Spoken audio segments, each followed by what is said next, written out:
ఆసరా అవుదాం, పెరిగిన అప్పులను తీరుద్దాం, కుటుంబానికి దూరంగా ఉన్నా సరే బతుకు మార్చుకుందాం, పిల్లల్ని మంచిగా చదివించుకుందాం, మంచి ఇల్లు కట్టుకుందాం. ఇది గల్ఫ్ దేశాలకు వెళ్లే సగటు మనిషి కదా వ్యధ. ఎన్నో ఆశలతో విమానం ఎక్కుతారు, కానీ ఒక్కసారి ఫ్లైట్ దిగాకే అసలు కథ మొదలవుతుంది. ఏజెంట్కు ఎంతో కొంత ఇచ్చి పని వెతుక్కున్నావా, కంపెనీలో జాయిన్ అయ్యావా అంతవరకే. కానీ ఆ తర్వాతే అసలు మోసాలు తెరపైకి వస్తూ ఉంటాయి. చెప్పాలంటే అదో నరకం. తిరిగి రాలేరు, అలా అని అక్కడే ఉండలేరు. ఏ కుటుంబం కోసమైతే వెళ్తున్నారో చివరికి ఆ కుటుంబానికే దక్కకుండా పోయే పరిస్థితి.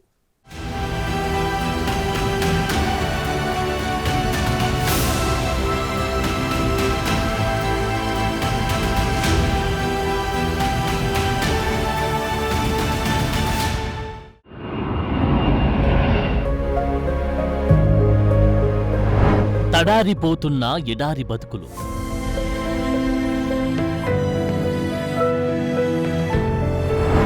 నరకానికి నకల్లుగా గల్ఫ్ దేశాలు.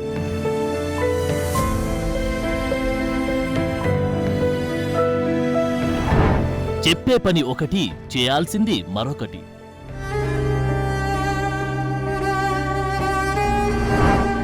ఏజెంట్ల మోసాలు, కంపెనీల్లో కష్టాలు.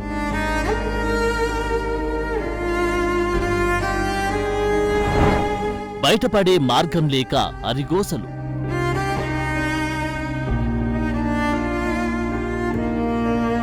అవును, ఈ గల్ఫ్ కష్టాలు ఎన్నటికి తీరవన్నట్లుగా పరిస్థితులు మారిపోతున్నాయి. బాధితులు ఒక్కరొక్కరిగా తెరపైకి వస్తూనే ఉన్నారు.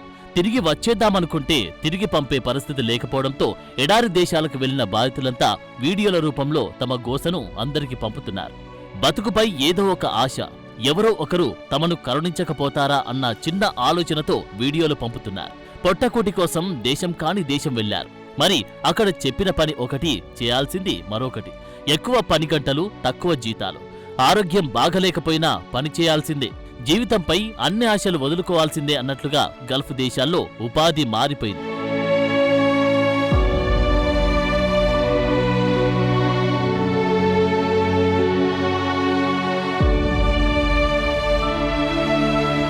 Dubai, Muscat, బెహ్రాన్, Saudi Arabia, Qatar, Kuwait దేశాల్లో పనుల కోసం వెళ్తుంటారు. ఒక దశలో గల్ఫ్ దేశాలకు వెళ్లే వారి సంఖ్య తగ్గినా ఇప్పుడు మళ్లీ క్రమంగా పెరుగుతోంది. అయితే బాధితులు కూడా అంతే స్థాయిలో పెరుగుతున్నారు. ఒకరిని చూసి మరొకరు ఎడారి దేశాల బాట పడుతున్నారు. ముఖ్యంగా తెలుగు రాష్ట్రాల నుంచి వెళ్తున్న వారిలో చాలా మంది బాధితులుగా మిగిలిపోతున్నారు. కోనసీమ అయినా, కోరుట్ల అయినా ఒకటే కథ, ఒకటే వ్యధ. ఉపాధి వేటలో 4 డబ్బులు ఎక్కువ సంపాదించుకుందామన్న ఆశతో వెళ్తున్న వారికి చుక్కలే కనిపిస్తున్నాయి. ఇటీవలి కాలంలో బాధితులు వరుసగా వీడియోలు పెట్టడం, తమను కాపాడాలని వేడుకుంటున్న ఘటనలు పెరుగుతున్నాయి. ఓసారి వారి వివరాలు చూద్దాం.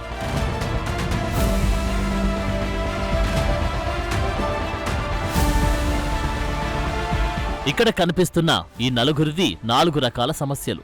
అందరూ తమను స్వదేశానికి తీసుకురావాలని కోరుతున్నవారే. అయితే ఇందులో వెళ్దామన్నా వెళ్లకుండా అడ్డుకుంటున్న కంపెనీలు ఉన్నాయి. కాంట్రాక్టు ముగియలేదని చెప్పేవారున్నారు. తిరిగి రావడానికి చేతిలో చిల్లి గవ్వలేని వారున్నారు. ఇంత చేసి ఎడారి దేశాలకు వెళ్లి చివరికి ప్రాణాలు దక్కితే చాలు అనుకునే పరిస్థితి దాపురిస్తోంది. ఎంతటి దారుణమిది! కోనసీమ జిల్లాకు చెందిన జ్యోతి అనే మహిళ దుబాయ్లో నరకయాతన అనుభవిస్తోంది. చావుకు బతుక్కి మధ్యలో కొట్టుమిట్టాడుతూ తనను రక్షించాలంటూ సెల్ఫీ వీడియోలో కోరింది. రోజంతా పనులు చేయించుకొని సరిగ్గా తిండి కూడా పెట్టడం లేదని, జీతం కూడా ఇవ్వడం లేదని చెప్పారు. ఆరోగ్యం బాగలేకపోయినా పట్టించుకునేవారు లేక ఇదిగో ఇలా చివరికి తన గోడు వీడియో ద్వారా వెళ్లబోసుకుంది. దయచేసి వీడియో చూసి పెద్దలందరూ సహకరించి సహాయం చేసి ఆదుకోండి ప్లీజ్.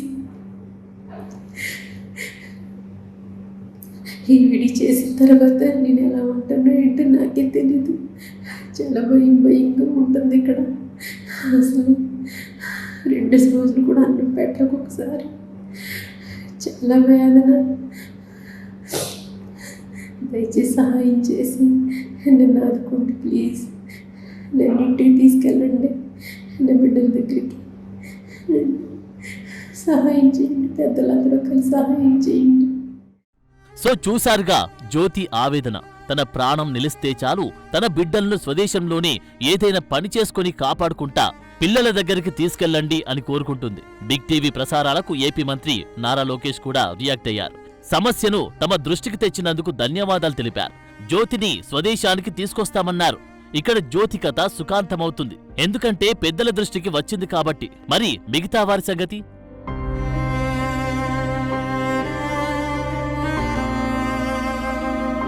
ఇప్పుడు మరో బాధితురాలి పరిస్థితి చూద్దాం. మదనపల్లికి చెందిన హసీనా బతుకు తెరువు కోసం సౌదీకి వెళ్లారు. అయితే అక్కడ వారు పెట్టే హింసలు భరించలేనట్టు ఇక్కడే ఉంటే చనిపోవడం ఖాయమని చెబుతూ ఆమె సోషల్ మీడియాలో ఓ సెల్ఫీ వీడియో పెట్టారు. మనుషులకి సరిగా పట్టించుకోరు. ఎలా అంటే అలా పడితే మాట్లాడేస్తారు, కోప్పడతారు. ఇక్కడ చాలా చాలా అంటే చాలా టార్చర్గా ఉంది సార్. దయచేసి నేను ఇండియాకి రావాలనుకుంటున్నాను.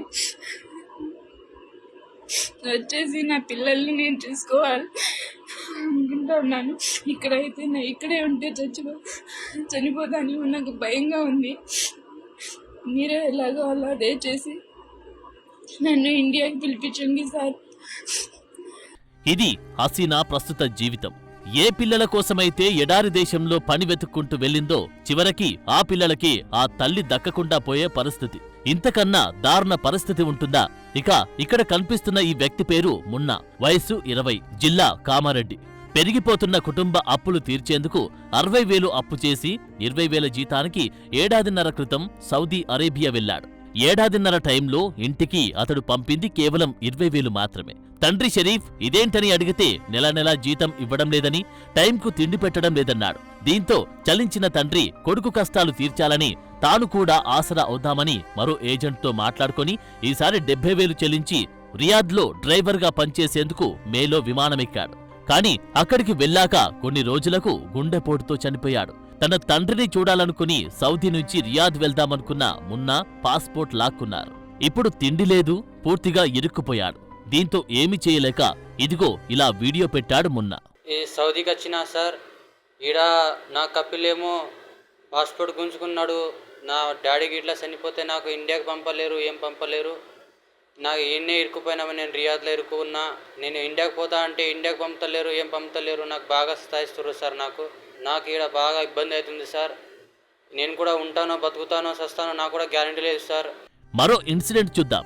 ఈయన పేరు ఈశ్వరెడ్డి, కడప జిల్లా ఎల్లంపల్లి. సౌదీ వెళ్లి 10 ఏళ్లయింది. ఇంటికి వచ్చింది లేదు, వద్దామంటే పాస్పోర్ట్ లాక్కున్నారు. తప్పుడు కేసులు వేశారంటున్నాడు.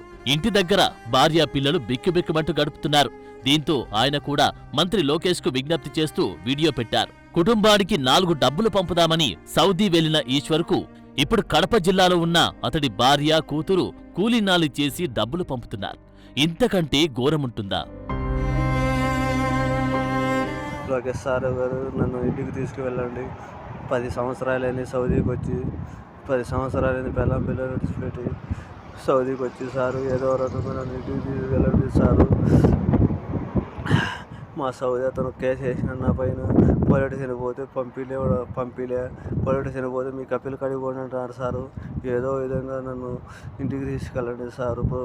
లోకేష్ గారు సారు ఏదో రకంగా ఇంటికి తీసుకెళ్ళి సారు. మా ఇండియాకి పంపించేలా చూడండి. మా నాన్న లేకపోతే మాకు తిండి, బట్టలు వేసుకోవడం, బట్టలు ఏమీ లేవు. మా నాన్న ఉంటేనే మాకు బాగుంటుంది, లేకపోతే మాకేం బాగుండదు. మా నాన్నని ఎంత తొందరగా వీలుంటే అంత తొందరగా మా నాన్న పంపిండు. అక్కడ తప్పు కేసులు పెట్టి చేయడు, మమ్మల్ని ఇంత ఇబ్బందిగా పెడుతున్నాడు. ఇక్కడి నుంచే డబ్బులు పంపిస్తాం మా నాన్నకి. మా నాన్నకి అక్కడ తిండి లేదు, వాటర్ లేవు, ఏమీ లేవు. నేను గవర్నమెంట్ స్కూల్లో 10th వరకు చదువుకున్నాను. ఇప్పుడు ఇంటర్ చదవాలంటే నాకు ఇబ్బందిగా ఉంది. మా కుటుంబానికి మొత్తం ప్లీజ్ నాకు మా నాన్న తొందరగా పంపించండి. మా నాన్నని ఇండియాకి వచ్చేలా ఎలాగైనా చేయండి please.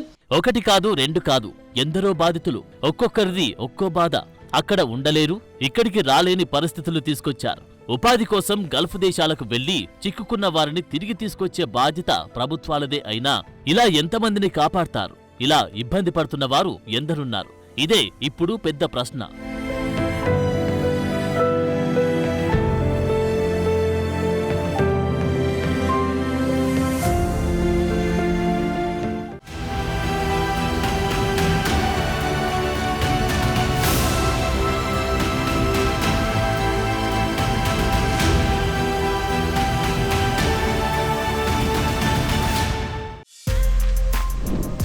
For more videos like this, subscribe Big TV channel.